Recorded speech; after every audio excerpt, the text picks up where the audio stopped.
বললাম প্রচুর প্রচুর দেখেছি, প্রচুর। আমরা একসঙ্গে দুটো তিনটে জোড়া জোড়া বাঘ দেখেছি, সিঙ্গেলও দেখেছি, প্রচুর প্রচুর।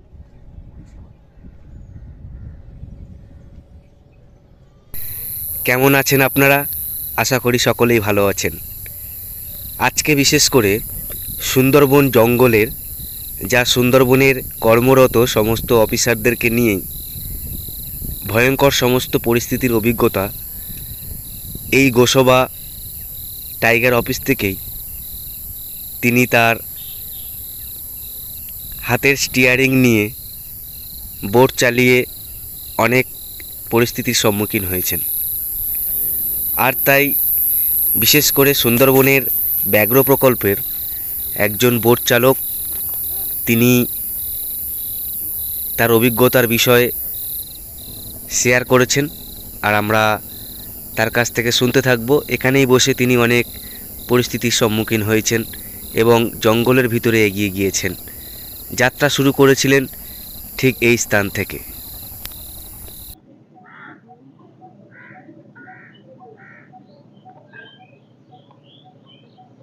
আশা করি সকলেই ভালো আছেন। সুন্দরবন জঙ্গলের ঘটনা, আর সুন্দরবন জঙ্গল মানেই রয়্যাল বেঙ্গল তো থাকবে, কিন্তু সুন্দরবন জঙ্গল এবং সুন্দরবনের জঙ্গলের জন্য সুরক্ষা, তার পেছনের ভূমিকা, জঙ্গল অভিজ্ঞতার কথা আমরা শুনতে থাকবো। জয়ন্ত দা, ধন্যবাদ আপনাকে। হ্যাঁ, নমস্কার। 1 বছর পর আপনার সাথে দেখা হলো। একদম। কেমন আছেন? ভালো আছি, আপনি ভালো আছেন? হ্যাঁ, ভালো আছি। আপনার পরিচয় দেবেন? বাড়ি হচ্ছে ক্যানিং। আচ্ছা। থানাও ক্যানিং। ঠিকানা হচ্ছে 1 নম্বর দিঘির পর শ্মশানঘাট। আমার নাম জয়ন্ত পুরকাই, বাবার নাম গণেশ পুরকাই। ঠিক আছে। কি বলবো সুন্দরবন সম্বন্ধে? এত আমি বহুত দিন থেকে আছি, মানে ছোটবেলার থেকে আছি, তখন হাফ প্যান্ট পরতে শিখে। ঠিক আছে। আমরা অনেক সম্মুখীন হয়েছি, অনেক কিছু হয়েছি। এরা ডিপার্টমেন্টে ধরুন এসছি বছর 4 হচ্ছে। এর আগে আমি গঙ্গাসাগরে ছিলাম প্রায় 9 বছর, কোস্টাল থানা। ঠিক আছে। সাগরের যে পুলিশ ডিউটি, ওই ডিউটি করতাম আমি। আমরা অনেক কি বলবো যে অনেক সম্মুখীন হয়েছি। এমনকি এমন সময় এমন সম্মুখীন হয়েছি, এখানে আঘাতও হয়েছিল আমার। এই যে ঠিক আছে, দেখেছেন এখানে টিক মারা। হ্যাঁ, এরকম ব্যাপার। তা ওখান থেকে তারপরে সে লঞ্চের পরে এই ডিপার্টমেন্টে এখন আছি আপাতত। তাহলে আপনি টাইগার ডিপার্টমেন্টে 4 বছর আছেন? হ্যাঁ, এখানে আপাতত 4 বছর আছি। এর আগেও ছিলাম বহুত দিন, মাঝখানে ছেড়েও দিয়েছিলাম।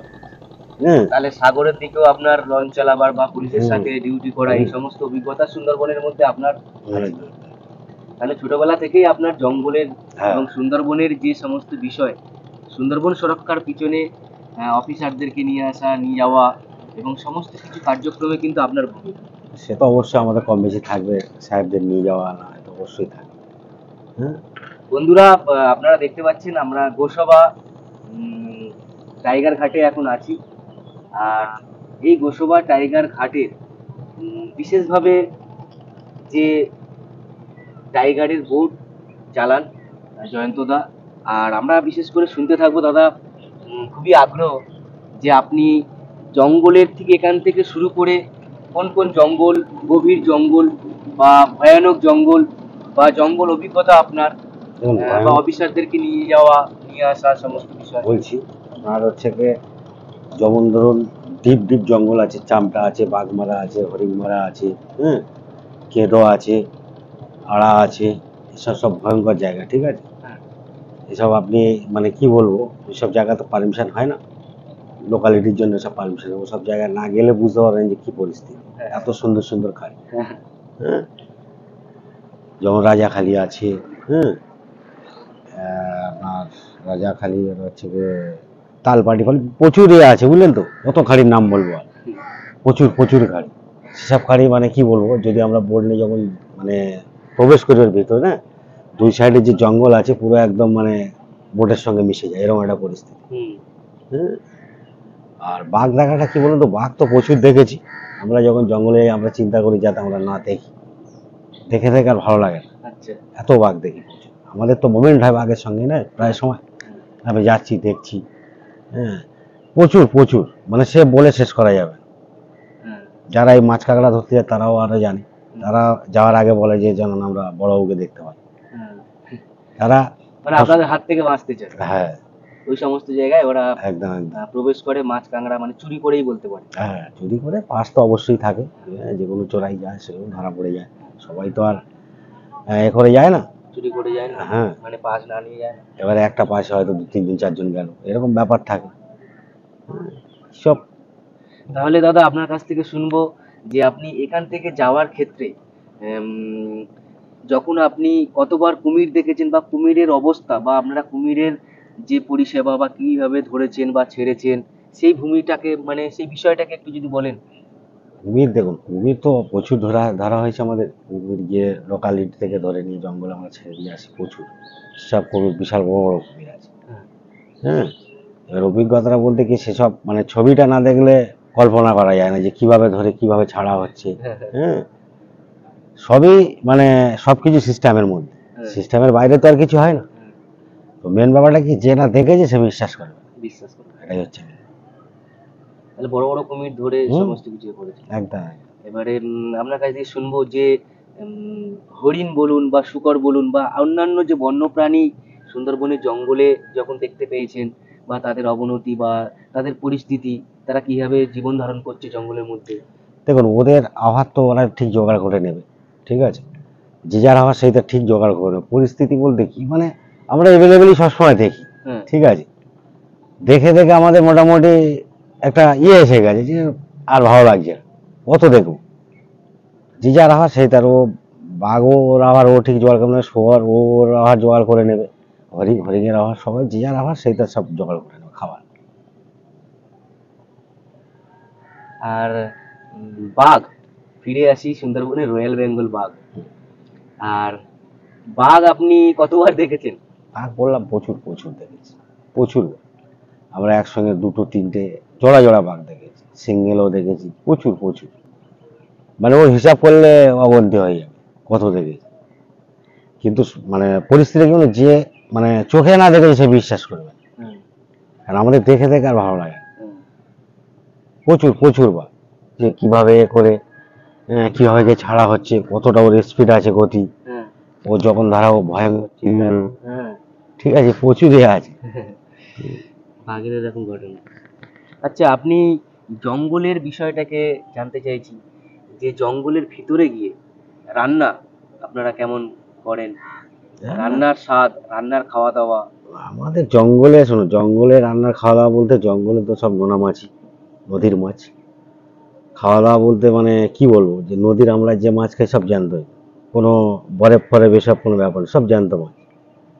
যদি কোনো কারণে একটু সাইডে গিয়ে এক খাবলা জাল ফেলা যায়, বা হাঁড়িতে যেমন ভাত পড়ে ওরকম মাছ নিয়ে পারা যাবে না এক খাবলা জাল, হ্যাঁ।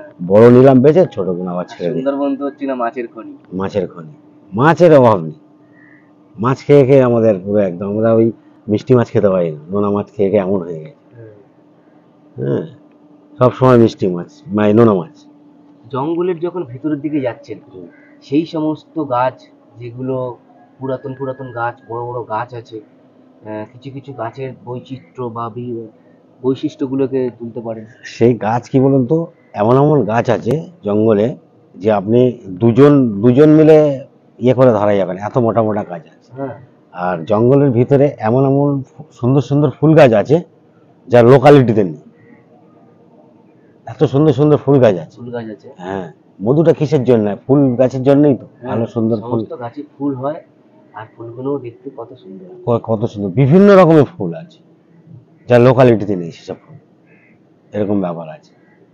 আর আর কি বলবো, বাঘের বিষয়, বাঘ আমরা তো কত প্রচুর বাঘ ওরকম লোকালিটি থেকে ধরা হয়েছে খাঁচা দিয়ে। হ্যাঁ। হ্যাঁ ওর যা ভয়ানক যা আওয়াজ, ওই আওয়াজ যখন শুনবেন না মাথা খারাপ হয়ে যাবে, হ্যাঁ।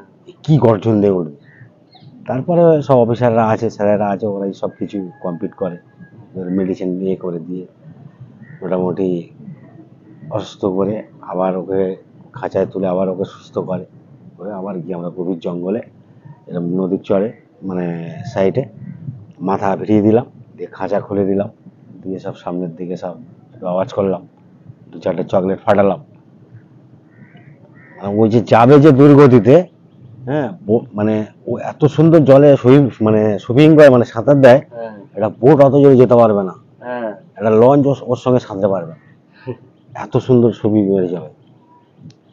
আর জঙ্গলে আবার কি বলতো, ও মানে চোখের এরকম ইয়ে দিতে হবে, পলস দিতে দেবে না যদি আপনাকে টার্গেট করে। হ্যাঁ ঠিক আছে, চোখ আপনি এরকম মানে এই যে বন্ধ করলেন, খুলতে পারবেন না।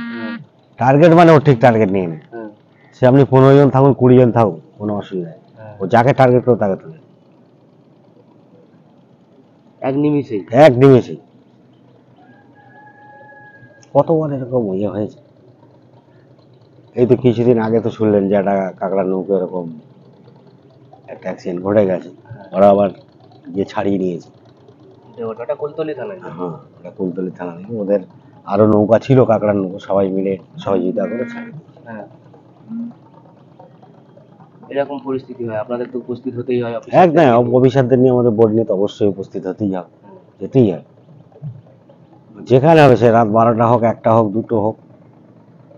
আমাদের তো এসব ডিউটি। আপনারা হচ্ছে কিনা এক সৈনিক আমাদের সুন্দরবনের জন্য, সুরক্ষার জন্য, এবং জলদস্যুদের হাত থেকেও যে মৎস্যজীবীরা যাতে সুরক্ষায় থাকে সেক্ষেত্রেও। হ্যাঁ, সেক্ষেত্রেও আমরা ওদের সব ডিপার্টমেন্টের সব জায়গায় সব ভাগ আছে।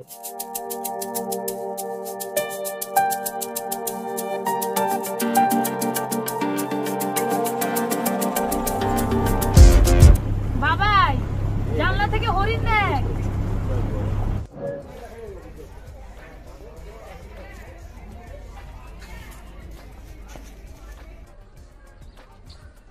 দীপক দা, হাটটা দিতে আছে দিদি তুমি যাচ্ছি। হ্যাঁ এটা